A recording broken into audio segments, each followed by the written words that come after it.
What up, y'all? It's your guy Dawson from D&D TV. Thank you for rating, commenting, and subscribing. Everybody who's donated, those of you all who will, you know I appreciate it. All that information is in the description box below. Make sure you go to my other YouTube channel, Dawson Speaks, subscribe over there, and hit the little bell next to the subscribe button so you get notifications when I drop a new video. Now let's get into this topic.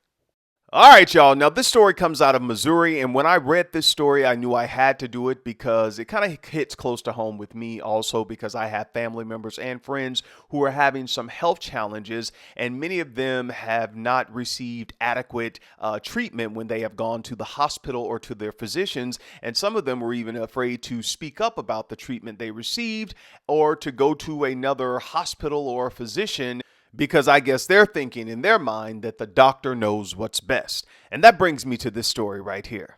A Missouri man tragically died in a hospital parking lot after physicians denied him treatment. David Alexander Bell experienced severe chest pains and was taken to the hospital.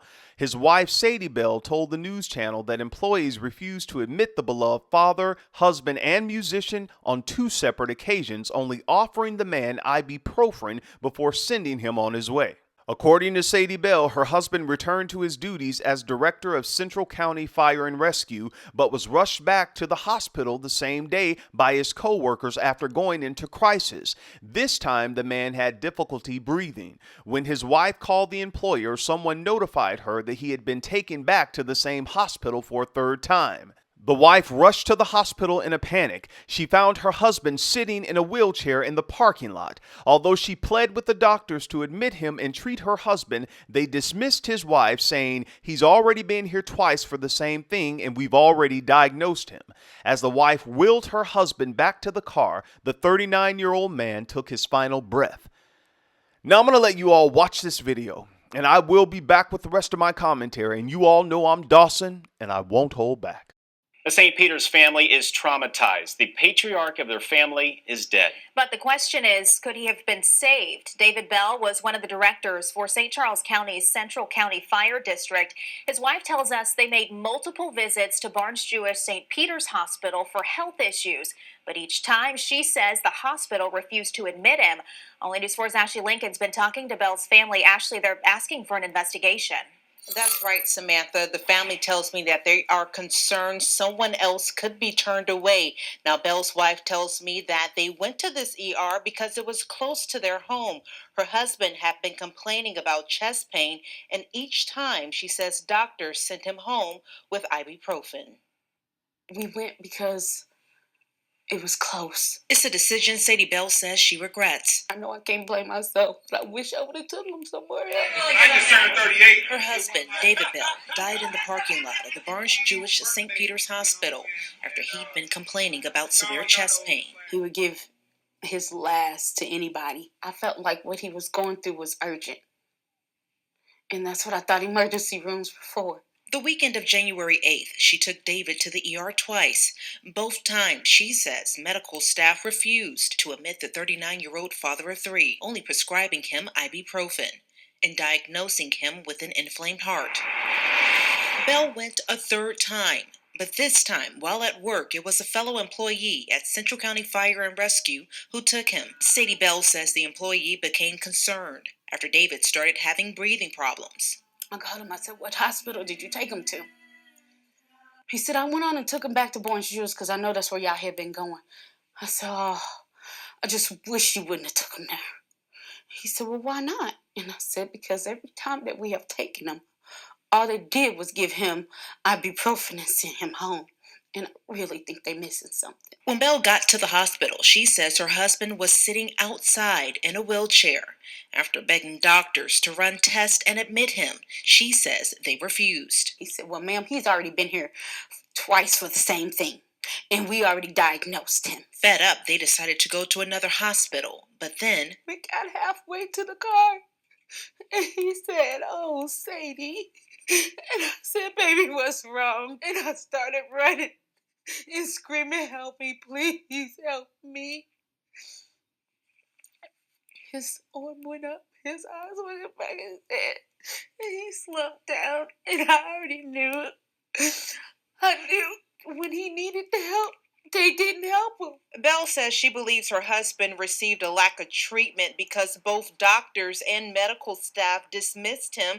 Now, both she and medical reports that we found say that African Americans often have a high mortality rate because they don't receive the same level of health care as white counterparts. I just don't understand why they wouldn't help him. Numbers from the American Medical Association show Black Americans' mortality rate is 24% higher than white Americans.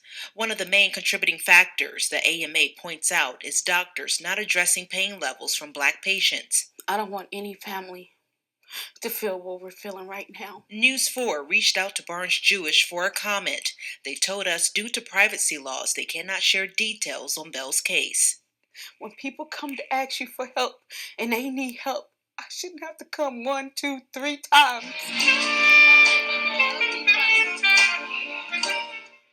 I shouldn't have to be sitting here grieving my husband.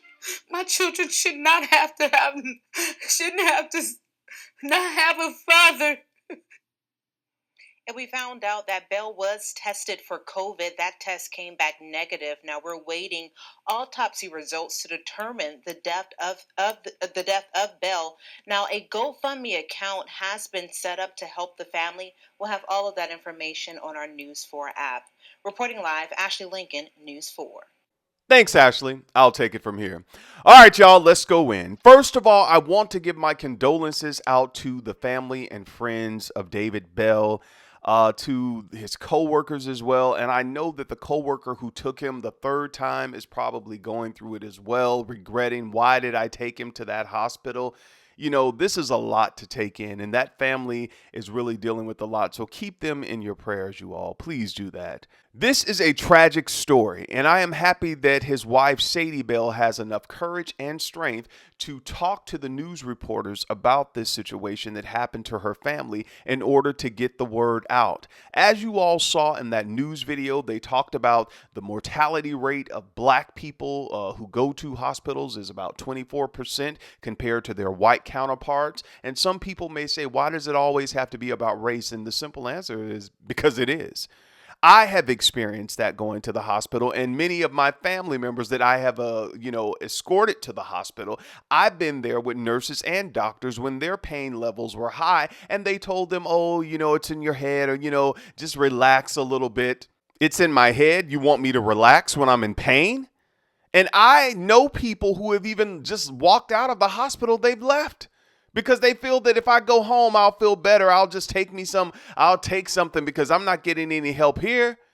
And when you try to tell those individuals, okay, well, just see if they'll discharge you from that hospital and we'll take you somewhere else. No, I don't want to go to another hospital. And can I tell you what they say? These white people ain't finna be working on me. They don't care about me. I've heard that. I've heard that from clients. I've heard that from relatives. I've heard that from friends. And the treatment that you get in some of these facilities is just completely hideous.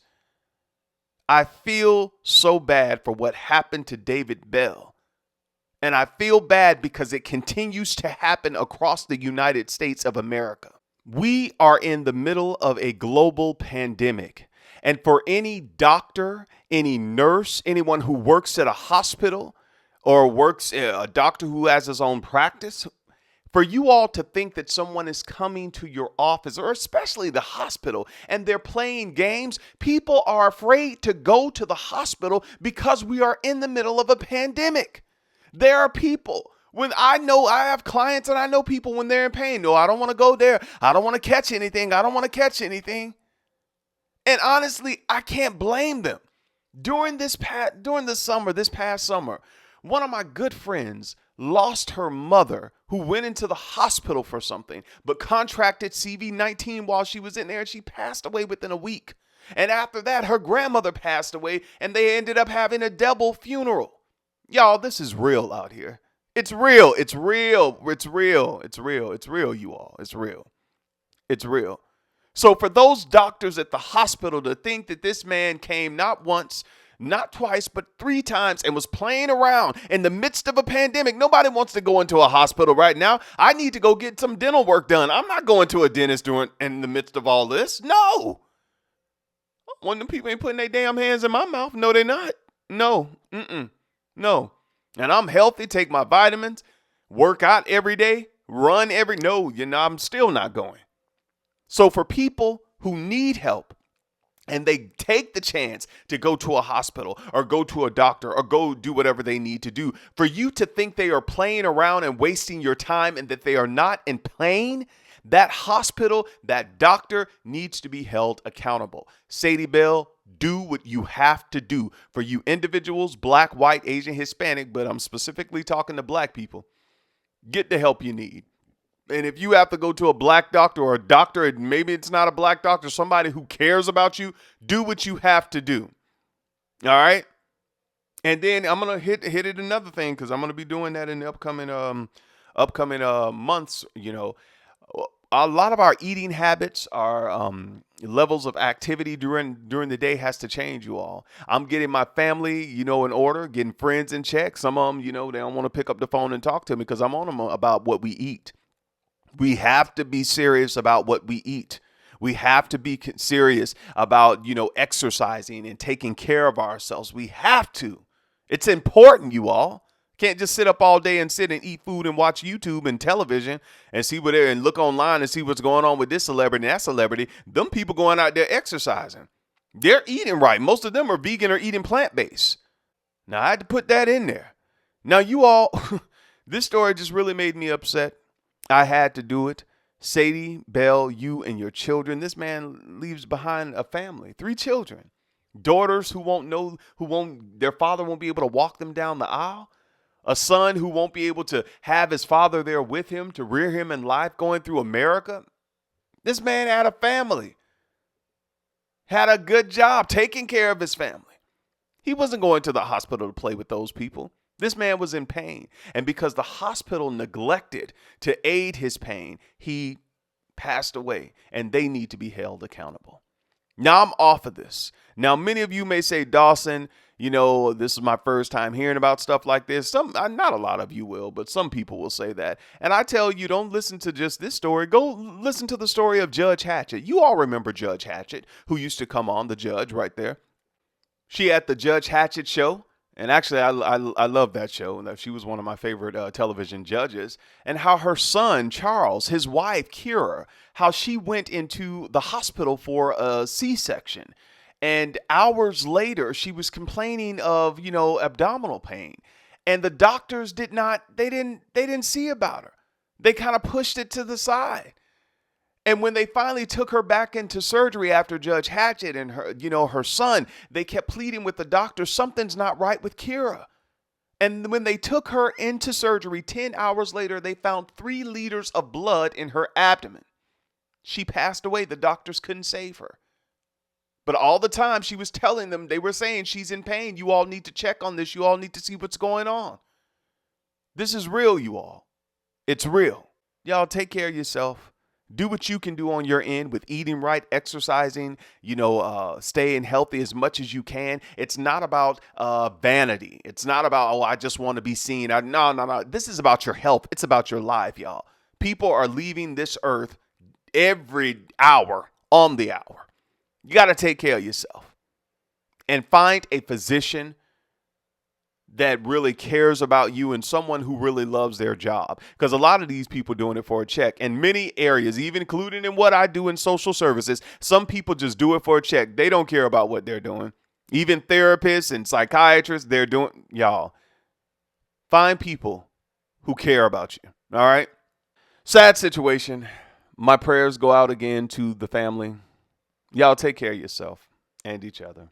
Oh, and I'm going to leave the link to that news article, and that if you scroll down to the bottom, it has the GoFundMe there. If you all want to donate, you can do that. I'm off of this subject. Take care of yourself and each other. Go off in the comments. Let me know what you all think. Peace.